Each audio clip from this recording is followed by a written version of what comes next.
신약성경 데살로니가전서 1장 2절에서 4절 말씀, 짧은 말씀인데요.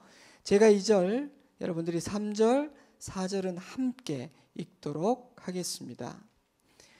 우리가 너희 모두로 말미암아 항상 하나님께 감사하며 기도할 때 너희를 기억함은 너희의 믿음의 역사와 사랑의 수고와 우리 주 예수 그리스도에 대한 소망의 인내를 우리 하나님 아버지 앞에서 끊임없이 기억함이니. 함께 읽습니다. 하나님의 사랑하심을 받은 형제들아 너희를 택하심을 아노라. 아멘. 오늘 함께 읽은 이 말씀을 묵상하기 전에 먼저 이 데살로니가 교회가 어떤 교회인지를 잠시 살펴보도록 하겠습니다.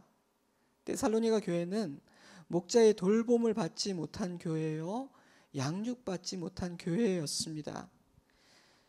데살로니가는 빌립보와 베레아 사이에 위치한 항구 도시인데요. 바울은 자신의 두 번째 전도 여행 때 이 데살로니가라는 도시를 방문하게 됩니다. 사도행전 17장 1절, 그들이 데살로니가에 이르니 거기 유대인의 회당이 있는지라 바울이 자기의 관례대로 그들에게로 들어가서 새 안식일에 성경을 가지고 강론하며 뜻을 풀어 그리스도가 해를 받고 죽은 자 가운데에서 다시 살아나야 할 것을 증언하고 이르되 내가 너에게 전하는 이 예수가 곧 그리스도라 하니. 데살로니가에 들어간 바울은 언제나 그랬던 것처럼 그 지역에 있는 유대인의 회당을 찾았고 새 안식일에 걸쳐 말씀을 가르쳤습니다. 가르침의 핵심은 예수 그리스도, 구체적으로는 그리스도의 죽음과 부활이었죠. 그 3주 동안에 말씀 집회를 할까요? 성경 세미나를 할까요? 아무튼 바울의 가르침을 듣고 토론하기도 했던 사람들 중에서 예수님을 믿고 거듭난 회심자들이 생기기 시작했습니다. 사도행전 17장 4절, 그들 가운데 몇몇 사람이 승복하여 바울과 실라를 따르고 또 많은 경건한 그리스 사람들과 적지 않은 귀부인들이 그렇게 하였다. 데살로니가 교회는 그렇게 탄생된 교회입니다. 몇몇 유대인, 많은 헬라인, 적지 않은 귀부인이라는 표현은 데살로니가 교회가 다수의 이방인들로 구성된 공동체였을 거라는 짐작을 하게 하죠. 바울이 전한 복음은 유대인들에게보다는 이방인들에게서 훨씬 큰 지지를 얻었던 것 같습니다. 거기까지는 순탄했습니다. 바울도 힘이 났을 거예요. 근데 문제가 생깁니다. 바울의 사역을 유대인들이 시기했기 때문입니다. 그들은 회당의 유력한 인물들을 바울이 빼내간다고 생각했습니다. 그러니 여러모로 바울은 눈의 가시 같은 존재였겠죠. 그런데 그들은 너무나 세상적인 방법으로 바울을 공격합니다. 사도행전 17장 5절, 그러나 유대인들은 시기하여 저자의 어떤 불량한 사람들을 데리고 때를 지어 성을 소동하게 하여 야손의 집에 침입하여 그들을 백성에게 끌어내려고 찾았으나 하나님을 섬긴다는 영적 지도자들과 유대인들이 불량배들을 동원하여 폭동을 일으키고 바울 일행에게 폭력을 행사하려 했던 것입니다. 바울을 찾지 못하자 바울에게 숙식을 제공했던 야손과 그의 형제들을 고발하기까지 했습니다. 사랑하는 여러분, 데살로니가의 시민들이 그러한 행동을 하는 유대인들에게서 하나님을 볼 수 있었을까요? 유대인들의 위세가 나름 막강하던 시절이라 대놓고 말하지는 못했겠지만 상식이 있는 사람들이라면 유대교에 대해 정남이가 떨어졌을 것 같습니다. 만약 저 모습이 하나님을 섬기는 자들의 모습이라면 나는 그들이 믿는 하나님을 믿고 싶지 않다, 그렇게 생각하지 않았겠습니까? 물론 우리는 행위가 아니라 십자가의 은혜 복음으로 구원을 받습니다. 그러나 우리의 언어와 행실은 우리가 누구에게 속한 자인지를 증명합니다. 그래서 그리스도인의 언어 행실은 품위가 있어야 하며 결코 넘지 말아야 할 선이 있다고 생각합니다. 때문에 물론 구원은 하나님께 속한 것이지만 예수님을 닮기는커녕 세속화된 이방인 수준의 인격과 삶을 보인 그 유대인들, 저는 그들의 구원과 영적 정체성까지 의심하지 않을 수가 없습니다. 만약 성령 하나님께서 우리 안에 계신다면 도저히 할 수 없는 그런 말과 행실이 있지 않겠어요? 그런데 데살로니가 유대인들과 종교 지도자들은 그 선을 넘었습니다. 그들의 태도와 방법은 세상에서조차 불량하고 저질이라고 여길 만한 수준이었기 때문이죠. 때문에 바울은 막 태어난 데살로니가 교회를 돌보고 양육할 틈도 없이 갑자기 그 도시를 떠나야 했습니다. 어쩌면 바울은 목숨을 걸고서라도, 바울은 목숨 아까워하는 사람은 아니니까 그곳에 더 머물며 갓 태어난 아기와 같은 성도들을 더 돌보고 싶어 했을지도 모르겠어요. 그러나 그를 지키고 싶었던 성도들은 어둠이 깔린 밤에 데살로니가에서 약 64km 정도 떨어진 도시인 베레아라는 도시로 바울을 피신시킵니다. 그런데 이 데살로니가 유대인들은 베레아까지 쫓아와서 소동을 일으켰어요. 때문에 바울은 또다시 아덴으로 피하게 됩니다. 데살로니가와는 점점 멀어지게 된 것이죠. 이처럼 데살로니가 교회는 박해 가운데 태어났고 목자의 돌봄과 양육을 받지 못한 교회였습니다. 때문에 바울은 항상 데살로니가 교회를 염려했고 그들을 위해 기도했습니다. 그런데 여러분, 참으로 놀랍게도 데살로니가 교회는 믿는 자의 본이 되는 교회이기도 했습니다. 데살로니가전서 1장 6절, 또 너희는 많은 환난 가운데에서 성령의 기쁨으로 말씀을 받아 우리와 주를 본받은 자가 되었으니 그러므로 너희가 마게도냐와 아가야에 있는 모든 믿는 자의 본이 되었느니라. 주의 말씀이 너희에게로부터 마게도냐와 아가야에만 들릴 뿐 아니라 하나님을 향하는 너희 믿음의 소문이 각처에 퍼졌으므로 우리는 아무 말도 할 것이 없노라. 그들이 우리에 대해 스스로 말하기를 너희가 어떻게 우상을 버리고 하나님께로 돌아와서 살아계시고 참되신 하나님을 섬기는지와. 그들은 환난 중에 있었습니다. 바울을 공격했던 유대인들이 바울을 따르고 섬기는 데살로니가 교회를 가만히 뒀겠어요? 2장 14절 말씀에 의하면 그들은 자신의 동족들에게도 핍박을 받았습니다. 그럼에도 불구하고 우상을 버리고 하나님을 섬기는 그들의 신앙과 삶은 데살로니가를 넘어 마게도냐와 아가야에 이르기까지 소문이 났습니다. 너희는 모든 믿는 자의 본이 되었다라는 극찬을 받을 정도였으니 참으로 놀라운 일이죠. 근데 이들의 신앙에 중요한 특징이 있었습니다. 그것은 다시 오실 예수님을 간절히 기다리는 재림의 신앙이었습니다. 데살로니가 교회는 재림 신앙으로 무장된 교회였던 것이죠. 10절입니다. 또 죽은 자들 가운데에서 다시 살리신 그의 아들이 하늘로부터 강림하실 것을 너희가 어떻게 기다리는지를 말하니 이는 장래의 노하심에서 우리를 건지시는 예수시니라. 때문에 데살로니가 전서에는 재림에 대한 교훈과 소망에 대한 말씀이 많습니다. 때문에 데살로니가 전서는 다시 오실 예수님을 기다리는 재림 신앙이라는 컨텍스트 안에서 읽어야 합니다. 예수님의 재림을 소망하는 성도들에게 주어진 편지니까요. 자, 이제 오늘의 본문인 2절 말씀을 살펴볼까요? 우리가 너희 모두로 말미암아 항상 하나님께 감사하며 기도할 때 너희를 기억함은, 바울은 그들을 생각할 때마다 항상 감사했고 또 기도할 때마다 그들을 기억했다고 말합니다. 환난 중에 있었음에도 불구하고 그들의 신앙과 삶이 모든 믿는 자들의 본이 되었기 때문입니다. 여러분, 참 아이러니하다는 생각이 들지 않으세요? 스스로 경건하다 자처했던 유대인들의 행동과 목자의 돌봄조차 받지 못한 갓 태어난 초신자들의 삶이 너무나 대조적이니 말입니다. 신앙의 삶, 영적인 성숙은 단지 오랜 시간이 흐른다고 저절로 맺히는 열매가 아닌 것입니다. 어떻습니까, 여러분? 나의 신앙, 나의 인격은 자라고 있습니까? 나는 성숙해지고 있습니까? 자, 그런데 3절을 보면 사도 바울은 특별히 세 가지를 기억한다고 말하고 있어요. 너의 믿음의 역사와 사랑의 수고와 우리 주 예수 그리스도에 대한 소망의 인내를 우리 하나님 아버지 앞에서 끊임없이 기억하니 하나님의 사랑하심을 받은 형제들아 너희를 택하심을 아노라. 바울이 특별히 기억했던 세 가지는 믿음의 역사와 사랑의 수고 그리고 소망의 인내였습니다.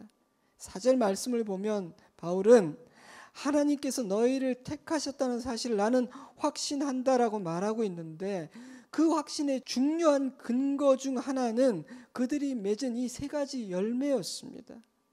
그들이 맺은 구체적인 삶의 열매들이 그들의 신분과 정체성을 증명했다는 뜻이죠. 저는 악행을 일삼은 유대인들 역시 그들이 맺은 삶의 열매로 자신의 신분과 정체성을 증명했다고 생각해요.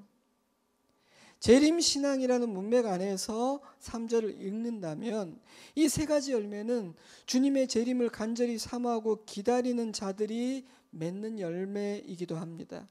그러므로 이 세 가지 열매는 우리가 힘써 추구해야 할 표대라고 저는 확신합니다.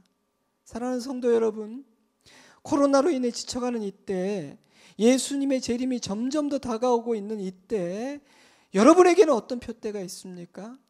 여러분은 무엇을 추구하고 있으며 어떤 열매를 맺기 위해서 노력하고 있습니까? 진지하게 생각하고 솔직하게 대답해 보시기 바라요. 문자는 안 주셔도 되고 속으로. 이 시대는 그 어느 때보다 더 분명한 인생의 표대가 필요한 시대입니다. 추구하는 방향이 분명해야 하며 분명하게 뜻을 정해야 한다는 의미입니다. 바벨론이라는 세속도시 한가운데 살았던 다니엘이 왜 뜻을 정했겠습니까? 왜 바울은 표대를 향해서 달려가는 삶을 살았을 것 같아요? 표대가 없으면 향방 없이 뛰게 되기 때문입니다. 향방 없이 뛰게 되면 엉뚱한 곳에 도착하게 되기 때문입니다. 게다가 이 시대는 참으로 혼탁하고 시끄러운 시대가 아닙니까? 너무나 많은 주장들과 유혹거리와 시험거리들로 가득한 세상이 아닌가요? 그런 세상에서 표대가 분명하지 않다면, 뜻을 정하고 추구하는 바를 분명히 하지 않는다면 여러분 어떤 일이 일어날 것 같으세요? 과연 하나님께서 뜻하신 그 목적지까지 우리가 완주해 낼 수 있을까요? 지금은 사도 바울의 고백을 기억하고 마음에 새겨야 할 때입니다. 제가 빌립보서 고린도전서 말씀을 읽어드릴게요. 형제들아, 나는 아직 내가 잡은 줄로 여기지 아니하고 오직 한 일, 즉 뒤에 있는 것은 잊어버리고 앞에 있는 것을 잡으려고 표대를 향하여 그리스도 예수 안에서 하나님이 위에서 부르신 부름의 상을 위하여 달려가노라.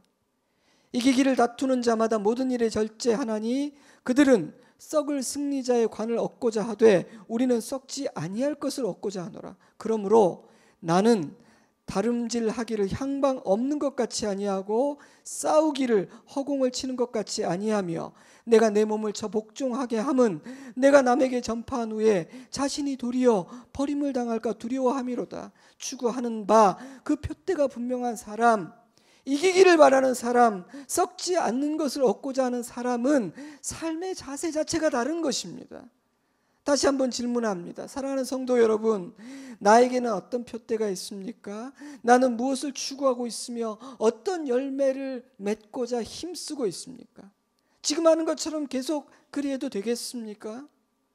저는 오늘 우리가 추구하고 향하여 달려가야 할 구체적인 표대, 우리가 힘써 맺어야 하는 세 가지 열매를 말씀드리려 합니다. 그것은 바로 믿음의 역사, 사랑의 수고, 소망의 인내입니다. 오늘부터 이 세 가지 열매가 우리의 표대 되기를 주님의 이름으로 축복합니다. 이 세 가지 열매를 맺기 위해 힘쓰고 애쓰는 우리이기를 주님의 이름으로 축복합니다. 믿음의 역사, 사랑의 수고, 소망의 인내, 이 각각의 열매들은 두 단어로 구성되어 있죠. 저는 이렇게 설명할 수 있다고 생각합니다.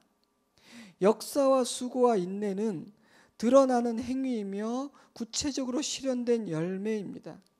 믿음과 사랑과 소망은 그 뿌리이며 동기일 뿐 아니라 열매 맺게 하는 동력이 됩니다. 그러니 이론상으로는 참 믿음이 있으면 반드시 믿음의 역사가 나타나고, 참 사랑이 있다면 반드시 수고하게 되며, 참 소망이 있을 때 인내하게 되는 것이 정상적이고 자연스러운 일이에요. 저절로 그렇게 되는 겁니다. 하지만 우리는 죄의 쓴뿌리로부터 자유롭지 못한 연약한 존재이며 참 게으른 존재입니다. 때문에 믿음과 사랑과 소망이 구체적인 행동으로 실현되고 열매로 나타나기 위해서는 힘써야 하고 추구해야 하고 연습하고 훈련해야만 하는 것입니다. 다시 한번 그 보여드린 그림을 볼까요? 여러분이 그림에 비추어 나를 점검해 보시기 바랍니다. 나는 뿌리에 문제가 있는 것 같습니까? 아니면 열매에 문제가 있는 것 같습니까? 혹은 둘 다 문제가 있는 것 같습니까? 아니면 둘 다 건강하고 풍성하여 물가에 심기운 나무와 같다고 생각이 되십니까? 이 아침 진지하고 솔직하게 자신을 점검해 보시기 바랍니다. 그리고 마음을 새롭게 하고 푯대를 바꾸시기 바랍니다. 믿음의 역사, 믿음의 행위, 믿음으로 행한 일, Your work produced by faith, Your work of faith. 한글 성경과 영어 성경들은 이렇게 번역했어요. 놀랍게도 바울은 갓 태어났지만 목자의 돌봄을 받지 못한 데살로니가 교회의 믿음에 대해서 이렇게 말했습니다. 데살로니가전서 3장 7절이에요. 이러므로 형제들아, 우리가 모든 궁핍과 환난 가운데에서 너희 믿음으로 말미암아 너희에게 위로를 받았노라. 그러므로 너희가 주 안에 굳게 선즉 우리가 이제는 살리라. 놀랍게도 바울은 그들의 믿음을 통해서 위로를 받았습니다. 굳건하고 흔들리지 않는 그들의 믿음을 확인한 바울은 이제는 안심이다 라고 고백합니다. 그들의 믿음은 죽어있는 종교적인 확신이나 율법적인 규정이 아니었기 때문입니다. 그들의 믿음은 살아서 펄떡이는 생명의 능력을 가지고 있었습니다. 여러분, 그런 믿음은 반드시 역사하게 됩니다. 살아있는 믿음은 반드시 구체적인 행동과 열매로 나타나게 되어 있는 것입니다. 그것이 믿음의 힘이거든요. 야고보서 2장 26절, 영혼 없는 몸이 죽은 것 같이 행함이 없는 믿음은 죽은 것이니라. 하지만 이 믿음의 역사라는 표현이 정확히 어떤 행동을 의미하는지는 알 수가 없어요. 그러나 믿음이 만들어내는 행동, 믿음으로 행하는 일들이 어떤 것인지는 데살로니가 전서와 또 성경 전체를 통해서 충분히 짐작할 수가 있습니다. 저에게 가장 먼저 떠오른 생각은 담대한 순종이었습니다. 히브리서 11장에 기록된 믿음의 사람들의 삶을 묵상해 보세요. 그들은 자신의 뜻보다 하나님의 뜻을 우선한 사람이었습니다. 때문에 그들은 담대하게 순종하는 담대한 순종의 사람들이었죠. 그런데 왜 제가 담대한이라는 수식어를 붙였냐 하면, 말세가 가까이 다가오면 올수록 순종은 더욱 만만치 않은 일이 될 것이기 때문입니다. 순종하기 위해서는, 하나님의 뜻을 따르기 위해서는 희생, 헌신, 고난과 같은 대가 지불이 요구될 것입니다. 내 것을 다 지키고 나의 자유를 온전히 다 누리고 모든 사람의 인정과 사랑을 받으며 그렇게 주님을 따를 수는 없을 것입니다. 점점 더 그렇게 되어갈 겁니다. 그리고 그 과정에서 수많은 사람들이 믿음의 대열에서 떨어져 나갈 것입니다. 그것이 성경의 가르침이죠. 데살로니가 교회의 상황도 마찬가지였습니다. 그들은 박해를 받고 있었어요. 억울한 공격을 받아야 했습니다. 그럼에도 불구하고 그들은 모든 우상을 버리고 하나님께로 돌아와 하나님만을 섬겼으며 다시 오실 예수님을 기다렸습니다. 바로 그것이 그들이 했던 믿음의 행동입니다. 저는 또한 하나님께서 행하시는 기적이라는 단어도 떠올랐습니다. 왜냐하면 우리가 믿음으로 행할 때 기적이 일어나기 때문입니다. 왜 이 시대에는, 왜 나의 삶에는 기적이 일어나지 않는가? 이제 이 시대는 그냥 기적은 끝난 것인가? 아닙니다. 어쩌면 그 중요한 이유는 믿음으로 행하는 자, 담대하게 순종하는 자가 점점 더 희소해지고 있기 때문인지도 모릅니다. 마태복음 17장 19절, 이때 제자들이 조용히 예수께 나와 이르되 우리는 어찌하여 쫓아내지 못하였나이까. 이르시되 너희 믿음이 작은 까닭이니라. 진실로 너희에게 이르노니 만일 너희에게 믿음이 겨자씨 한 알만큼만 있어도 이 산을 명하여 여기서 저기로 옮겨지라 하면 옮겨질 것이요 또 너희가 못할 것이 없으리라. 믿음의 행동, 하나님의 뜻에 대한 담대한 순종은 하나님을 믿는 자와 믿지 않는 자의 가장 선명한 차별점이에요. 때문에 하나님을 믿지 않는 사람은 자신의 한계 안에서 살아가지만 하나님을 믿는 사람은 하나님의 능력 안에서 살아가게 되는 것입니다. 사랑하는 여러분, 나에게는 믿음이 있습니까? 믿음의 행동과 담대한 순종이 보입니까? 믿음의 행동, 담대한 순종은 하나님의 역사를 보게 할 것입니다. 믿음의 역사에 대해 한 가지만 더 나누겠습니다. 그것은 복음의 증인으로 사는 삶을 의미합니다. 데살로니가 교회는 예수를 믿고 따른다는 이유로 인해 박해를 받았습니다. 그러니 자신이 그리스도인임을 숨기거나 다른 이들에게 복음을 전하지 않으면 고난을 피할 수 있었을 것입니다. 그러나 그들은 그렇게 하지 않았어요. 그래서 박해를 받기도 했지만 그러했기 때문에 마게도냐와 아가야를 넘어 각처에 좋은 소문이 퍼졌던 거예요. 복음이 퍼졌던 겁니다. 그들은 본이 되었고 영혼을 구원하였습니다.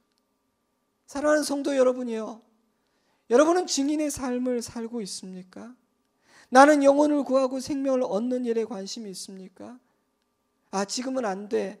혹시 그렇게 하나님의 능력을 제한해 버린 것 아닙니까? 믿음의 역사는 이 시대가 어떠하고 상황이 어떠하든 하나님께서 일하실 것을 믿고 담대하게 순종하는 것입니다. 여러분, 최근에 누구에게 하나님을 증거하셨습니까? 누구의 영혼을 위해 기도하고 계십니까?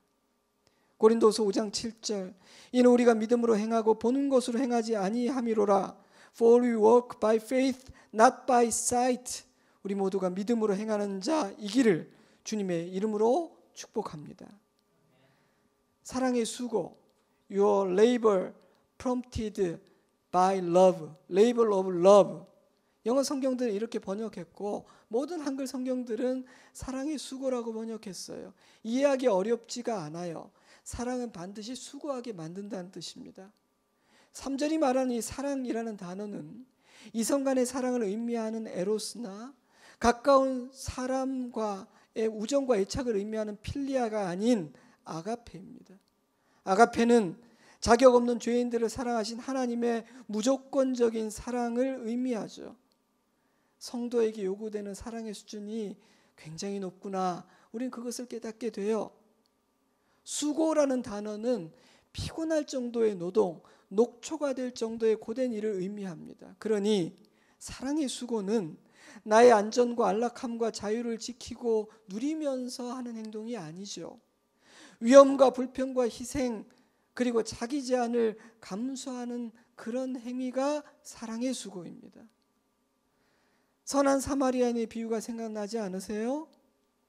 예루살렘에서 여리고로 내려가는 길은 좁고 바위가 많아서 강도가 출몰하는 위험한 길이었습니다. 그런데 그곳에 강도를 만난 한 사람이 쓰러져 있었어요. 얼마나 맞았는지 거의 죽을 지경이었습니다. 옷은 벗겨져 있었고 피가 흐르고 있었죠. 성전에서 희생 제사를 드리고 돌아가던 제사장과 레위인이 그 사람을 보게 됩니다. 예수님은 그들은 피하여 지나갔다라고 말씀하십니다. 그들에게는 사랑의 수고라는 열매가 없었다는 뜻입니다. 많은 생각을 하게 만들지 않습니까? 성전과 제사를 생명처럼 여기는 이들이 사랑으로 섬기지 않았습니다. 그러한 그들을 예수님은 책망하십니다. 이사야서 말씀에 의하면 그러한 제사, 그러한 예배를 하나님은 받지 않으십니다. 근데 뜻밖에도 쓰러져 죽게 된 강도 만난 자를 살린 사람은 유대인들이 멸시했던 사마리아인이었습니다. 여러분이 사마리아인이 했던 행동은요, 사랑의 수고가 이런 것이구나, 우리에게 굉장히 구체적으로 설명을 해줘요. 누가복음 10장 33절, 어떤 사마리아 사람은 여행하는 중 거기 이르러 그를 보고 불쌍히 여겨 가까이 가서 기름과 포도주를 그 상처에 붓고 싸매고 자기 짐승에 태워 주막으로 데리고 가서 돌보아 주니라. 그 이튿날 그가 주막 주인에게 데나리온 2를 내어 주며 이르되 이 사람을 돌보아 주라. 비용이 더 들면 내가 돌아올 때 갚으리라 하였으니 그는 쓰러진 자를 불쌍히 여겼고 자신이 더러워지고 부정하게 되는 것을 감수하며 그를 만지고 치료했으며 어딘가에 아직 숨어 있을지도 모르는 강도의 위협을 감수했습니다. 뿐만 아니라 자기 짐승에 태워 주막으로 데려가 돌보아 줍니다. 자기 짐승에 태웠으니 자신은 걸어갔을 것이며 그를 돌보며 하루를 묵었으니 시간과 비용이 지불되었습니다. 근데 그것이 전부가 아니에요. 그는 주막 주인에게 2 데나리온을 주며 이 사람을 잘 돌보아 달라고 부탁했고 만약 추가 비용이 든다면 내가 갚겠다고 말했습니다. 여러분, 이것이 사랑의 수고입니다. 사랑의 수고는 어찌 보면 허비하는 것입니다. 말씀을 마치신 예수님은 이렇게 질문하셨습니다. 내 생각에는 이 3사람 중에 누가 강도 만난 자의 이웃이 되겠느냐? 오늘 본문으로 말씀 바꿔보면요, 내 생각에는 누가 사랑의 수고라는 열매를 맺은 것 같으냐라는 질문이에요. 사랑하는 성도 여러분, 우리 주님 다시 오실 때 경건의 행위와 종교적인 형식을 얼마나 준수하였는지로 인간을 판단하지 않으실 것입니다. 하나님은 사랑의 수고라는 열매로 양과 염소를 가르십니다. 사랑하는 여러분, 사납고 찢어진 이 시대에 모든 것을 사랑으로 행하시기 바랍니다. 모든 것을 사랑으로 행하시기 바랍니다. 우리의 삶에 사랑의 수고가 있기를 주님의 이름으로 축복합니다. 소망의 인내, 우리 주 예수 그리스도께 둔 소망을 굳게 지키는 인내, 우리 주 예수 그리스도에 대한 희망을 가지고 인내하는 것. Your endurance inspired by hope, steadfastness of hope. 한글 성경과 영어 성경들은 이렇게 번역했어요. 1장 9절 말씀입니다. 그들이 너희가 어떻게 우상을 버리고 하나님께로 돌아와서 살아계시고 참되신 하나님을 섬기는지와 또 죽은 자들 가운데서 다시 살리신 그의 아들이 하늘로부터 강림하실 것을 너희가 어떻게 기다린지를 말하니. 데살로니가 교회는 재림을 기다리는 교회였습니다. 얼마나 간절히 기다리고 그 열정이 대단했는지 모든 세상의 일은 다 접어버리고 오직 주님을 위한 일만을 하는 이들까지도 있었기에 바울은 데살로니가 교회를 향해 재림에 대해서 다시 가르치고 권면을 해야만 할 정도였습니다. 그들의 소망은 예수 그리스도께서 다시 오시는 그것이었습니다. 하나님께서 약속하신 모든 일들이 반드시 성취된다는 믿음, 그것이 그들의 소망이었습니다. 그런 소망은 인내라는 열매로 나타났습니다. 인내란 견디기 힘들지만 내게 주어진 그 짐을 진 채로 묵묵히 견디고 버텨내며 기다린다는 뜻입니다. 오늘 우리에게 필요한 은혜라고 생각되지 않습니까? 그런데 이 인내는 소망에서 비롯됩니다. 그러니 우리는 자신에게 이렇게 물어야 해요. 나는 소망의 사람인가? 나는 무엇을 소망하고 있는가? 로마서 8장 24절, 우리가 소망으로 구원을 얻었음에 보이는 소망이 소망이 아니니 보는 것을 누가 바라리요?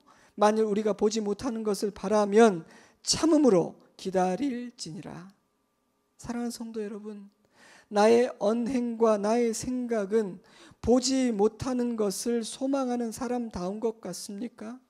나는 예수님의 다시 오심을 기다리는 사람다운 생각과 말과 행동과 선택을 하며 살아가고 있는 것 같습니까? 인내라는 헬라어 단어에는 확고함과 강인함이라는 의미도 담겨 있습니다. 고난과 역경 중에서도 강인하고 꿋꿋하게 서 있는 모습을 의미하죠. 놀랍게도 초신자들로 구성된 데살로니가 교회의 성도들에게 그러한 모습이 보였다는 겁니다. 그 뿌리는 그들이 가진 예수 그리스도에 대한 소망, 하나님의 아들이 다시 오신다는 소망이었습니다. 사랑하는 성도 여러분, 우리 모두가 진정한 소망의 사람이기를 바랍니다. 그 소망이 인내라는 아름다운 열매를 맺게 하기를 주님의 이름으로 축복합니다. 이제 말씀을 맺겠습니다. 오늘 우리는 이 혼탁하고 사나운 시대, 갈등과 분열로 찢어진 시대, 예수님이 곧 다시 오실 마지막 시대를 살아가는 우리가 힘써 맺어야만 하는 세 가지 열매를 묵상하였습니다. 바로 믿음의 역사, 사랑의 수고, 소망의 인내입니다. 이것은 우리가 추구하고 소원해야 할 기도의 제목이며 향하여 달려가야 할 표대이고 나의 생각과 습관을 사로잡아 복종시켜야 할 목표이며 끊임없이 연습하고 훈련해야 할 과제입니다. 다시 한번 설교 초두에 보여드린 그림을 보겠습니다. 이 그림을 볼 때 여러분에게는 어떤 감사가 있습니까? 그리고 어떤 문제가 보입니까? 정확하게 진단하고 올바르게 처방하시기를 바랍니다. 여러분, 무엇을 추구하는지는 굉장히 중요합니다. 왜냐하면 인간은 자신이 추구하는 그것, 나의 표대를 자주 생각하게 되고 깊이 묵상하게 되기 때문입니다. 인간은 자신이 자주 생각하고 묵상하는 대로 되어갑니다. 그것이 나의 인격과 삶으로 형성되기 때문입니다. 때문에 여러분, 표대를 새롭게 하는 것, 주님의 뜻을 추구하는 것은 굉장히 중요합니다. 그러니 믿음의 역사와 사랑의 수고와 소망의 인내를 추구하고 항상 이 세 열매를 생각하시기 바랍니다. 기도할 때마다 구체적으로 이 열매들을 언급하시기 바랍니다. 오늘 이 아침 나의 묵상과 내 관심의 주제를 바꾸기로 결심하시기 바랍니다. 하나님, 내가 오늘 내 관심을 완전히 바꾸었습니다 라고 고백하시기 바랍니다. 그리고 우리는 연약하오니 하나님 도와주십시오. 아버지의 은혜와 도우심을 구하시기 바랍니다. 좋으신 우리 하나님은 반드시 우리를 도우실 것입니다. 그리고 우리는 하나님께서 행하시는 일들을 보며 큰 소리로 찬송하고 감사하고 기뻐하게 될 것입니다. 함께 기도드리겠습니다. 잠시 눈을 감고 오늘 주신 말씀을 기억하며 기도했으면 좋겠습니다. 내 표대는 무엇이었는가? 나는 무엇을 추구했는가? 나는 어떤 관심을 가지고 있는가? 나는 요즘 어떤 것들을 계속 살펴보고 생각하고 되새기고 묵상하였는지 돌아보십시오.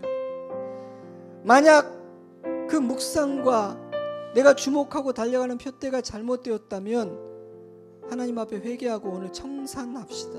그리고 오늘 성령 하나님께서 여러분 각자에게 주신 그 말씀에 순종하시기 바랍니다. 특별히 저는 오늘 세 가지 열매를 말씀드렸는데요, 이 세 가지 열매가 우리의 표대가 되기를 바랍니다. 우리 함께 성령 하나님께서 이끄시는 대로 기도하겠습니다. 기도합니다. 아버지 하나님, 아버지 하나님, 하나님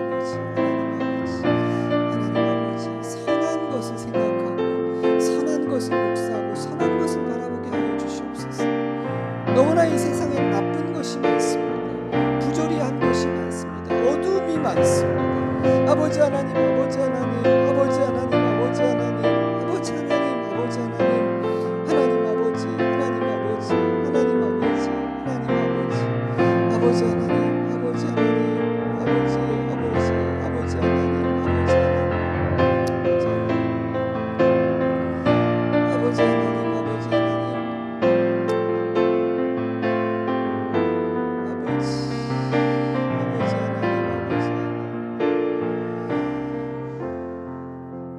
좋으신 하나님 참 감사드립니다. 우리의 마음을 새롭게 하여 주시고 우리의 관점과 우리의 목표와 소원을 바꾸어 주시는 것 감사드립니다.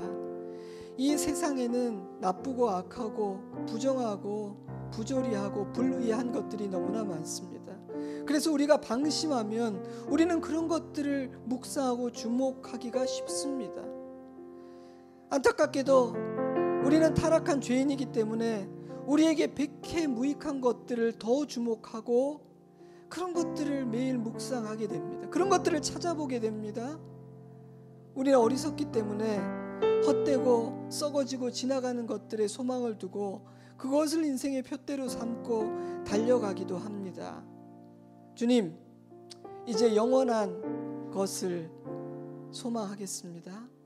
우리 주 예수 그리스도와 그리스도의 다시 오심을 갈망하겠습니다. 오늘 이 예배의 자리에서 나의 푯대를 바꾸고 뜻을 정합니다. 주님, 우리의 삶에 주님께서 기뻐하시는, 그리고 우리를 살게 하는 그 놀라운 열매들이 풍성하게 구체적으로 맺히게 하여 주시옵소서. 우리 성도들 이번 한 주간 동안 악한 사단의 공격과 불화살들을 믿음의 방패로 든든히 막아내고 주님이 우리에게 주신 이 푯대를 바라보고 추구하고 달려가는 승리의 한 주 살아가게 하여 주시옵소서. 우리 구주 예수 그리스도 이름으로 기도드리옵나이다. 아멘.